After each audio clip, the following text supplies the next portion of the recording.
দেশের গর্ব স্পেশাল অলিম্পিকে স্বর্ণজয়ী বিবি ফাতেমা অবহেলা, দুর্দশা আর নিরাপত্তাহীনতায় জীবন কাটাচ্ছেন। সন্তান ও স্বামীসহ আশ্রয়হীন হয়ে রাস্তায় রাস্তায় ঘুরছেন। রাষ্ট্রের জন্য অনন্য সম্মান বয়ে আনলেও ন্যূনতম অধিকার বঞ্চিত এই নারীকে মেরে লুটে নেওয়া হয়েছে অর্জিত পদক ও আর্থিক সম্মানী। আত্মসম্মানের সাথে বেঁচে থাকার অধিকারের জন্য পথে প্রান্তরে ঘুরতে থাকা এই বীর কন্যাকে নিয়ে রিপোর্ট করেছেন আমাদের সহকর্মী সৈয়দ রাশিদুল।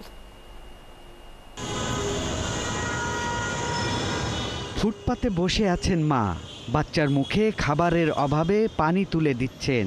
এই মা বাংলাদেশের গর্ব। স্পেশাল অলিম্পিকে স্বর্ণপদক জয় করে বিশ্বমঞ্চে দেশের পতাকা উঁচিয়ে ধরেছিলেন এই নারী, যার নাম বিবি ফাতেমা। আজ সেই ক্রীড়াবিদ সন্তান ও স্বামীকে নিয়ে রাস্তায় রাস্তায় ঘুরছেন। নেই মাথা গোঁজার ঠাঁই, নেই নিরাপত্তা, নেই কোনো সরকারি সহায়তা। জানা গেল ফাতেমা নির্মম নির্যাতনের শিকার হয়েছেন নিজের ঘনিষ্ঠ আত্মীয়দের হাতে। তার আপন বোন ও আত্মীয়রা মিলে তার মাথায় আঘাত করে লুটে নেয় স্বর্ণপদক ও সম্মানীর অর্থ। শারীরিক আঘাতের চেয়ে বড় ছিল তার আত্মসম্মানের আঘাত। দেশের অর্জনের ওপর আঘাতও বৈকি।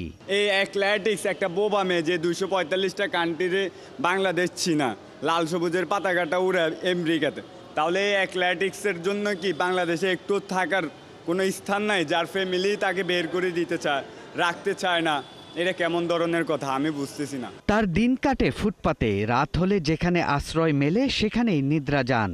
কথা বলতে না পারলেও চোখের ভাষাতেই অধিকার ফিরে চান। আর অশ্রু জলই যেন সকল অসম্মানের প্রতিবাদ। সাথে আছে সন্তানের মুখে খাবার দিতে না পারার অসহায়ত্ব।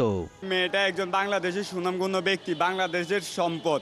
তাহলে এই মেয়ে বাংলাদেশে অবশ্যই থাকার জন্য তো একটা ঘর পায়। যদি মেয়েটাকে একটা থাকার জন্য একটা কিছু করে দেয়, তাহলে আমি ওনাকে নিয়ে সারা জীবন সুন্দরভাবে সংসার করতে পারবো। একজন বাক প্রতিবন্ধী আন্তর্জাতিক অঙ্গনে সাফল্যের শীর্ষ স্থান ছিনিয়ে আনার পরও জীবনের সবটুকু স্বপ্ন, সবটুকু অর্জন ভুলণ্ঠিত হওয়া রাষ্ট্রের জন্যই বা কতটা সম্মানের?